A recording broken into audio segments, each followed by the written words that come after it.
श्री राम जय जय राम। श्री राम जय जय राम। इस सारस्वत मंच पर विराजमान परम पूज्य पेजावर स्वामी जी,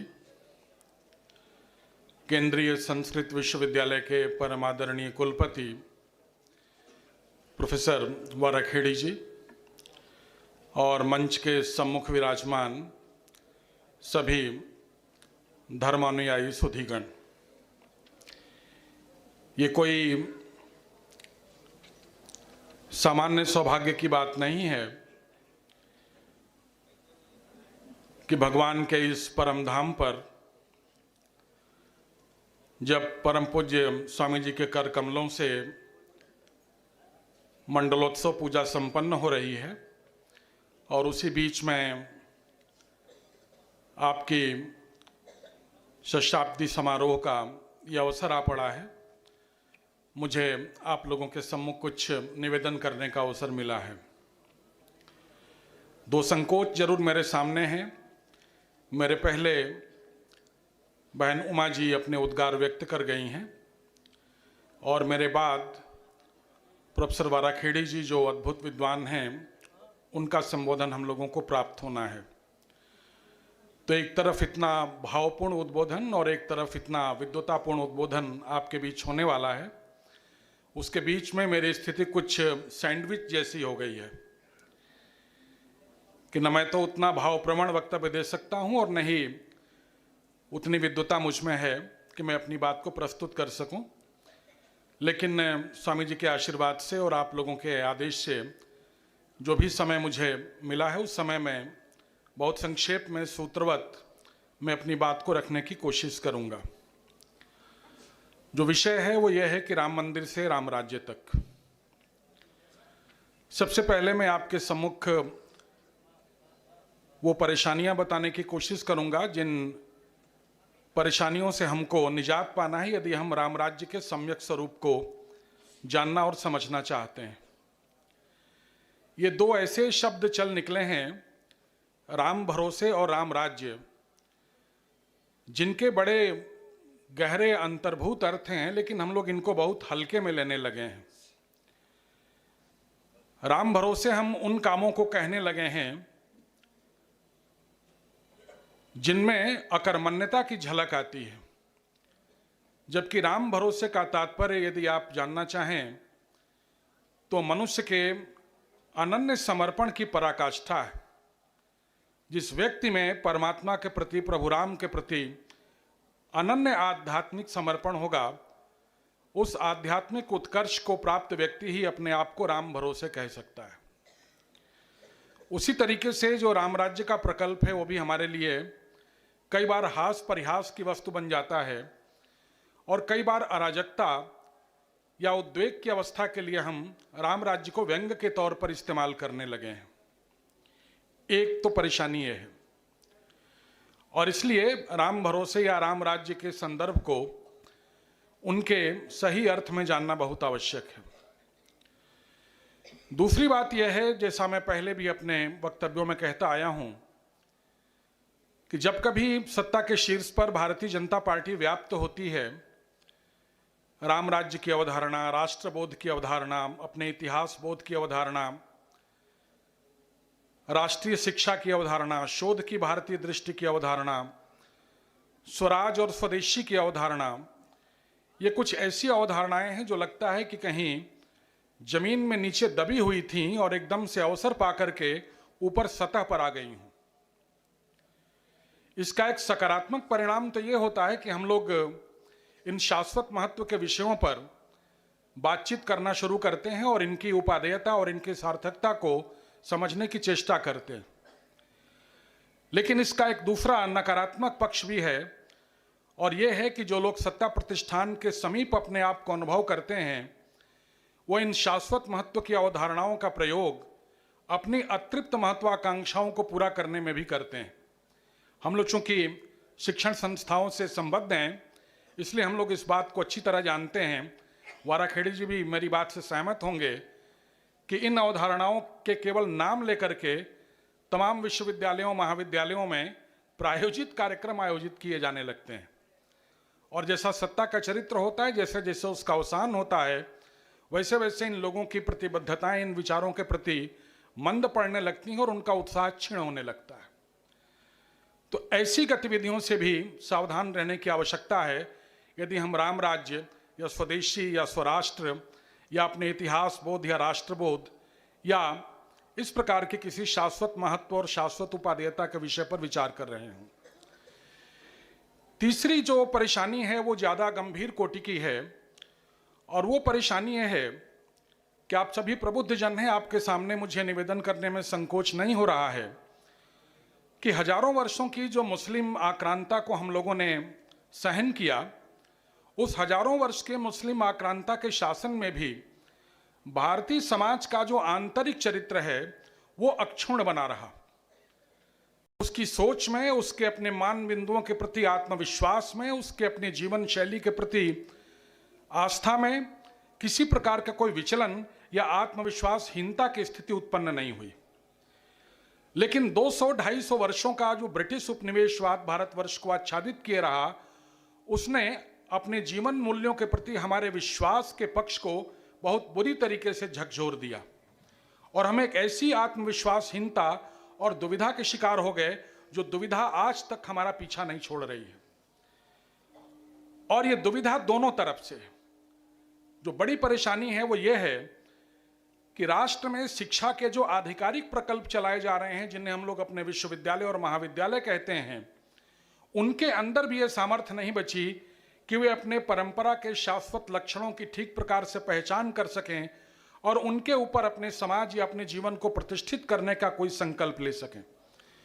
और दूसरी तरफ जिस दिशा में, जिन एडियम्स और जिन मुहावरों के सहारे, जिन सिद्धांतों के सहारे भारतवर्ष की आधिकारिक शिक्षा प्रणाली चल रही है, उन मुहावरों से जो हमारी शास्त्रीय परंपरा के अनुगामी हैं वो अपरिचित से हैं। और इसलिए जो भारतवर्ष की शास्त्रीय परंपरा है, जो एक प्रकार से अनधिकृत सी है, और भारतवर्ष की जो आधिकारिक परंपरा है शिक्षा की, जो मूलतः और तत्वतः अभारतीय है, उन दोनों के बीच में कोई संवाद या उन दोनों के बीच में कोई सामंजस्य बन नहीं पा रहा है। ये एक बड़ी दुविधा है, और इस बड़ी दुविधा से निजात पाना हमारे सामने एक बड़ी चुनौती। इसलिए मैंने पहले इन 3 समस्याओं का उल्लेख आपके समक्ष कर दिया जो राम राज्य के प्रकल्प को समझने में बाधा उत्पन्न करती हैं या जिनसे सावधान रहने की आवश्यकता है। बिना इन 3 समस्याओं से निजात पाए हम राम राज्य के जो अंतर्भूत लक्षण हैं उन लक्षणों को न तो चिन्हित कर पाएंगे और न उन पर चलने का हम कोई संकल्प बना पाएंगे। जहां तक कि राम राज्य का प्रश्न है, उसको बहुत ही संक्षेप में जो समय सीमा दी गई है उसमें मैं आपके सामने रखने की कोशिश करूंगा, और साथ साथ जो आधुनिक जीवन विधान की विसंगतियां हैं उन विसंगतियों को भी संकेत पूर्वक मैं रेखांकित करता चलूंगा। मित्रों, सभ्यताओं के इतिहास में ऐसा कई बार होता है कि विभिन्न सभ्यताओं के जो बाहरी लक्षण होते हैं वो एक से मालूम पड़ते हैं। हम जिन वस्तुओं का उपयोग अपने जीवन यापन के लिए करते हैं, जिन संसाधनों का उपयोग करते हैं, उसमें आपसी साहचर्य के कारण कई बार कोई भेद नहीं दिखाई देता। लेकिन जो भेद होता है वो सभ्यताओं के आंतरिक चरित्र में होता है, और वस्तुतः किसी भी सभ्यता का जो आंतरिक चरित्र है वही उसका निर्णायक अभिलक्षण होता है। आचार्यों ने भारतीय परंपरा के निर्णायक अभिलक्षण को रेखांकित करते हुए कहा है कि भारतवर्ष वस्तुतः एक ज्ञान प्रधान सभ्यता है। इसके मूल में जो प्रश्न है वो प्रश्न को अहम का प्रश्न है, हु एम आई, या वो आत्मबोध की जिज्ञासा का प्रश्न है।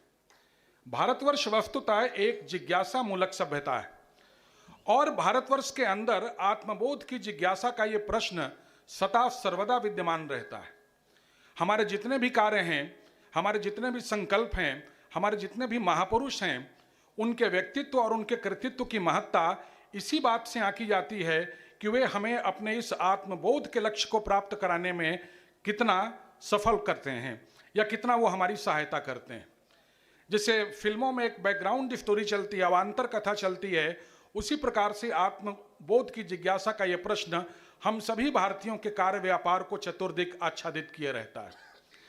इसी आत्मबोध की जिज्ञासा का समाधान करने के लिए भारतवर्ष में एक बहुत ही विस्तृत तत्वशास्त्र की या मेटाफिजिक्स की व्यवस्था है। उसी तत्वशास्त्र के रूप को और व्यवस्थित करने के लिए या उसे और स्पष्ट और एक्सप्लोर करने के लिए हमारे यहाँ रीत और धर्म की व्यवस्था है। वो रीत और धर्म ही हमारे यहाँ संस्कृति और सभ्यता के बीच में रूपांतरित होता है।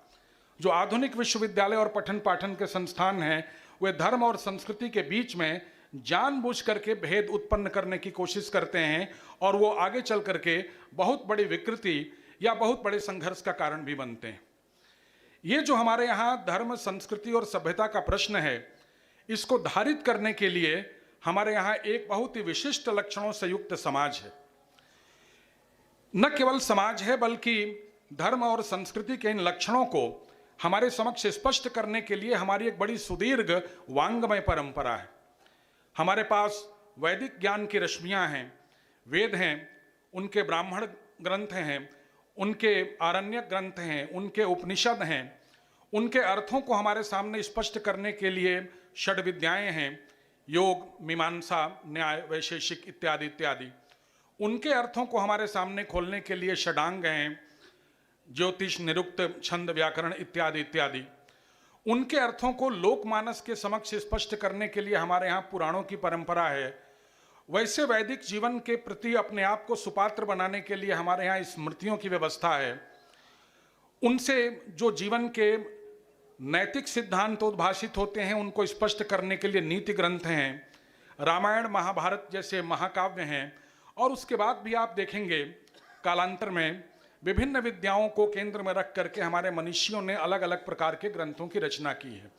उसमें आप भारवीय भवभूति को ले सकते हैं, उसमें आप आनंद वर्धन को ले सकते हैं, उसमें आप आगे चलकर आप चरक को ले सकते हैं, या दूसरे राजनीति शास्त्र और समाज शास्त्र के अन्य निबंधकार हैं, मित्र मिश्र हैं, देवल भट्ट हैं इत्यादि इत्यादि।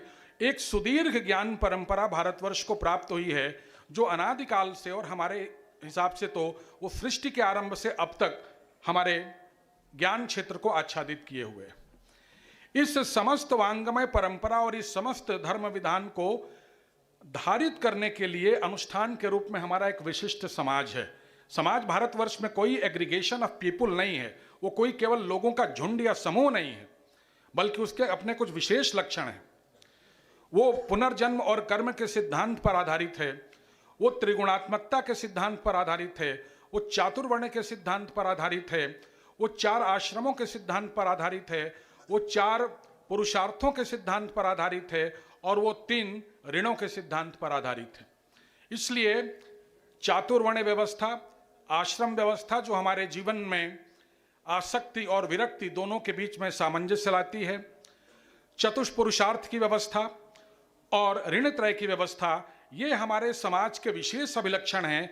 ऐसा ही समाज वस्तुतः उस वांग्मय परंपरा को या जीवन के परम उद्देश्य के रूप में ज्ञान को केंद्र में मानने वाली सभ्यता को धारित कर सकता है। ऐसी व्यवस्था को धारित करना किसी सामान्य समाज के वश की बात नहीं है। ऐसे समाज का पोषण करने के लिए हमारे यहाँ एक कला कौशल युक्त अर्थव्यवस्था है और इसीलिए भारतवर्ष में कला को 3 दृष्टियों से उपादेय माना गया है। जो कला कौशल हैं वस्तुतः वे हमारे आत्मजीवन को परिपूर्णता भी प्रदान करते हैं, हमारे जीवन को उन्नयन भी प्रदान करते हैं और उनके माध्यम से हमारे जीवन को आत्म परिष्कार भी प्राप्त होता है। कला कौशल के भारत में 3 उद्देश्य हैं: सेल्फ अपलिफ्टमेंट, सेल्फ रिफाइनमेंट और सेल्फ फुलफिलमेंट। हमारा जो आर्थिक जीवन है उस आर्थिक जीवन को ये कला और कौशल वस्तुतः समृद्ध करते हैं और यही कारण है कि भारतीय परंपरा में ऐसे महायंत्र जो मनुष्य के कला कौशल का हरण करते हैं उनको उपपाप की संज्ञा दी गई है। इसलिए जब हम सभ्यता और संस्कृति के प्रश्नों पर विचार करते हैं तो अपनी अर्थनीति के इस अभिलक्षण को हमें ध्यान से पहचानना और उसका मूल्यांकन करना चाहिए। ऐसी व्यवस्था के परिरक्षक के रूप में हमारे यहाँ राजनीति की विधा है। ये सामान्यतः हम लोग लोकतंत्र, जनतंत्र, प्रजातंत्र, इन चीज़ों को हम लोग पार्टी केंद्रित, वोट केंद्रित या पावर सेंट्रिक मान लेते हैं कि केवल इनसे हमको शक्ति प्राप्त होती है, वोट प्राप्त करना या केवल पार्टी के आधार पर सत्ता कायम करना ये लोकतंत्र का स्वरूप है। भारतवर्ष में कभी भी लोकतंत्र का ये स्वरूप नहीं माना गया। अगर हमारे प्रधानमंत्री जी कहते हैं कि भारतवर्ष लोकतंत्र की जननी है, तो कम से कम ये वो लोकतंत्र तो नहीं है जो आज हमको लोकतंत्र के रूप में दिखाई देता है। लोक से ही आलोक बना है। भारतवर्ष में धर्म, न्याय और सत्य के प्रकाश से जो प्रकाशित जन हैं उनको लोक कहा गया है, और उनका तंत्र लोकतंत्र है। जिसे जन कहा गया, उस जन को परिभाषित करते हुए बद्री शाह अपनी पुस्तक दैशिक शास्त्र में कहते हैं कि किसी भी राष्ट्र को उसके जन्म के साथ कुछ विशेष अभिलक्षण प्राप्त होते हैं, उन लक्षणों को चिति कहा जाता है, और उस राष्ट्र के लोगों में अपनी चिति की रक्षा, उसके संवर्धन और उसके संप्रेषण के लिए जो आत्मत्याग और बलिदान करने की प्रेरणा होती है, उसको विराट कहा जाता है। किसी भी राष्ट्र के वो लोग जो अपनी इस चिति और विराट के प्रकाश से प्रकाशित होते हैं, वस्तुतः वो सही अर्थों में जन है, और उनका तंत्र जनतंत्र है। और इसी प्रकार जिसे प्रजातंत्र कहा गया, उसमें एक प्रजा है जिसका पालक एक राजा होता है। भगवान राम एक ऐसे ही राजा थे, और अयोध्या की प्रजा एक ऐसी ही प्रजा थी। सबसे प्रमुख लक्षण भगवान राम के राज्य का यह था कि भगवान राम अपनी समस्त अयोध्यावासी प्रजा की मोक्ष की कामना के साथ राज्य करते हैं। उनके चित्त में अपनी समस्त अयोध्यावासी की प्रजा को कैसे उस आत्मबोध की प्राप्ति हो, यह उनके जीवन का परम लक्ष्य था। और इसलिए माना जाता है कि भगवान राम के राज्य में सब कुछ अनुकूल था। ये ठीक है कि राम राज्य से हमको बहुत सारे सूत्र, बहुत सारे आर्किटाइपल प्रिंसिपल्स, बहुत सारे सिद्धांत प्राप्त होते हैं, बहुत सारी प्रेरणाएं प्राप्त होती हैं, जिनको लेकर के हमको अपने राज्य और समाज की रचना में आगे बढ़ना चाहिए। लेकिन वस्तुतः जिसे राम राज्य कहा जाता है, वो तो केवल प्रभु राम का ही राज्य हो सकता है। मांगे वारिद देत जल रामचंद्र के राज, ऐसी अनुकूल प्रकृति हो जहां देवता और पितर संतुष्ट हों, जहां सब कुछ आपके सर्वथा अनुकूल हो, ये तो प्रभु राम का ही राज्य हो सकता है। लेकिन उस राम राज्य से प्रेरित होकर के हम उस प्रकार की व्यवस्था जिस सीमा तक बना सकते हैं, वहां तक वो राम राज्य के अभिलक्षण हमारे राज्य में प्रकट हो सकते हैं। इसलिए ईश्वर हमको ये सामर्थ्य दें कि हम उन लक्षणों के ऊपर आधारित होकर के अपने जीवन को आगे बढ़ाने की चेष्टा करें। यदि हमारे यहाँ राजनीति का ये उद्देश्य है, तो फिर हमारे यहाँ संविधान का भी कुछ विशेष अर्थ है। भारतवर्ष में संविधान कोई जोड़ गांठ कर बनाई गई कोई किताब नहीं या कोई दस्तावेज नहीं है, बल्कि यदि आप शुद्ध भारतीय दृष्टि से देखें तो संविधान वो है जो हमें अपने परम पुरुषार्थ को प्रदान करने के लिए पर्याप्त गति और पर्याप्त वेग प्रदान करे। केवल वो दस्तावेज भारतवर्ष के लिए सम्यक संविधान है। इस पूरी बात को अगर आप केवल सूत्रवत कहना चाहें तो बस 2 मिनट में मैं अपनी बात समाप्त करूंगा। आचार्य चाणक्य का एक सूत्र है, उसमें वो इन सारी बातों को एक साथ समेट देते हैं। आचार्य चाणक्य अपने नीति वचनों में कहते हैं कि सुखस्य मूलम धर्मः, धर्मस्य मूलम अर्थः, अर्थस्य मूलम राज्यः, राज्यस्य मूलम विनयः, विनयस्य मूलम इंद्रियजयः, और इंद्रियजयस्य मूलम वृद्धोपसेविनम्। सुख का मूल धर्म है, सुख का मूल विलासिता नहीं है। धर्मस्य मूलम अर्थः, धर्म का मूल अर्थ है। जब तक तदनुरूप अर्थव्यवस्था नहीं होगी, तब तक लुभाने ललचाने वाली, ठगने वाली और अपने पथ से विचलित करने वाली अर्थव्यवस्था के माध्यम से कभी हम किसी धर्म सत्ता का निर्माण नहीं कर सकते, कभी हम अपने धर्म के पालन की ओर उन्मुख नहीं हो सकते। तदनुरूप अर्थव्यवस्था होनी चाहिए। अर्थस्य मूलम राज्य, ऐसी अर्थव्यवस्था को सुनिश्चित करना ये राज्य की जिम्मेदारी है। राज्य किसी भी प्रकार की अर्थव्यवस्था को नहीं खड़ा कर सकता। भारत को 2047 तक विकसित राष्ट्र बनाने का संकल्प व्यक्त किया जा रहा है। हमको ये बताना पड़ेगा, हमारे उन राजनेताओं को स्पष्ट करना पड़ेगा कि विकसित भारत का उनका संकल्प किस प्रकार का संकल्प है। यूरोप, चीन और अमेरिका जिस रास्ते से विकसित राष्ट्र बने हैं और उसकी जो भारी सामाजिक और पर्यावरणीय कीमत दुनिया को देनी पड़ी है, भारत को अगर हम विकसित राष्ट्र बनाना चाहते हैं तो मार्ग कैसे चीन, अमेरिका और यूरोप के मार्ग से भिन्न होगा, हमारे राजनेताओं को हमारे सामने ये बात स्पष्ट करनी पड़ेगी। ये राजनीति का दायित्व है कि वो इस प्रकार की अर्थव्यवस्था करे जिसके माध्यम से हमें अपने धर्म का पालन करने में सुविधा हो। ये काम कौन राज्य कर सकता है? राज्यस्य मूलम विनय, वो राज्य जो विनयशील होगा, उद्दंड नहीं होगा, मनमानी करने वाला नहीं होगा। और विनयस्य मूलम इंद्रियजयः, वही राज्य विनयशील हो सकता है जिसके केंद्र में जितेंद्रियता होगी, जिसके केंद्र में विलासिता नहीं होगी, जिसके केंद्र में जितेंद्रियता होगी। वस्तुतः जितेंद्रियता को ही सही अर्थों में स्वराज कहा गया है। आप लोग इस प्रश्न को अगर विस्तार से देखना चाहें तो आपको 20वीं शताब्दी के एक बड़े विचारक डॉक्टर आनंद कुमार स्वामी के पुस्तक आर्ट एंड स्वदेशी का अवलोकन करना चाहिए। और इंद्रिय जयस्य मूलम वृद्धोपसेविनम, वही राज्य वस्तुतः संयमित, मर्यादित और जितेंद्रिय हो सकता है जिसके अंदर अपने पूर्वजों की दी गई परंपरा का आदर करने का भाव व्याप्त हो। अपने पूर्वजों की दी गई परंपरा का तिरस्कार करने का भाव रखने वाला राष्ट्र कभी जितेंद्रिय नहीं हो सकता, कभी विनयशील नहीं हो सकता। उसके द्वारा व्यक्त की गई अर्थव्यवस्था कभी भी कल्याणकारी नहीं हो सकती और वो कभी मनुष्य को सुख नहीं दे सकती। मित्रों, ध्यान देने की बात यह है कि ये सारी चीजें, आत्मबोध का प्रश्न, रीत और धर्म की व्यवस्था, उसके माध्यम से सभ्यता और संस्कृति के प्रश्न, हमारी समूची वांग्मय परंपरा, उसको आधार देने वाला अधिष्ठान हमारा विशेष समाज, उसको पोषित करने वाली हमारी अर्थव्यवस्था, उसको परिरक्षित करने वाली हमारी राजनीति, ये सारी चीजें या तो एक साथ स्थापित होती हैं या ये एक साथ विस्थापित होती हैं। ये पूरा का पूरा एक फुल पैकेज है।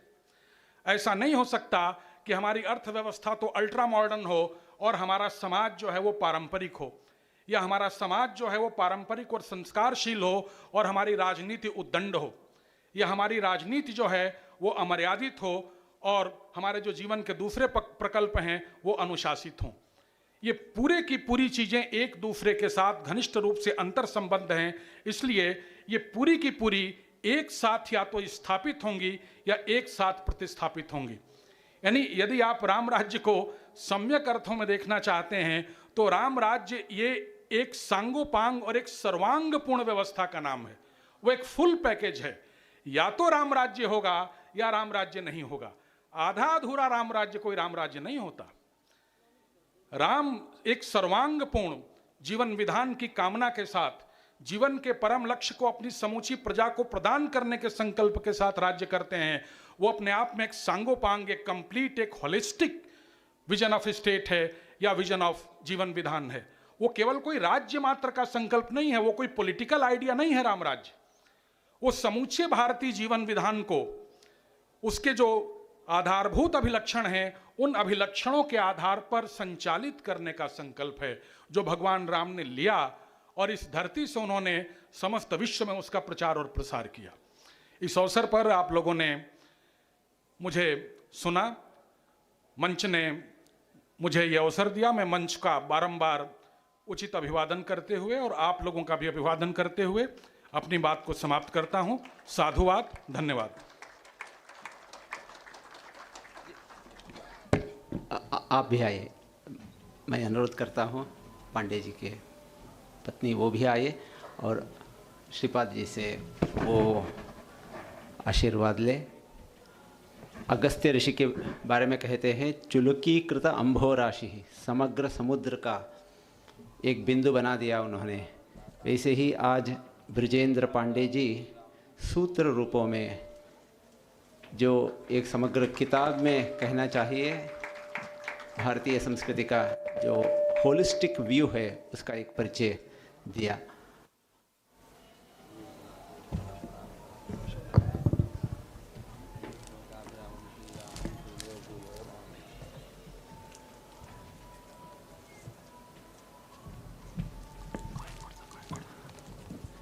आज स्वामी जी की तरफ से यहाँ ये सभी भक्तजनों के लिए एक रामटंकी, रजत का रामटंकी दिया गया है।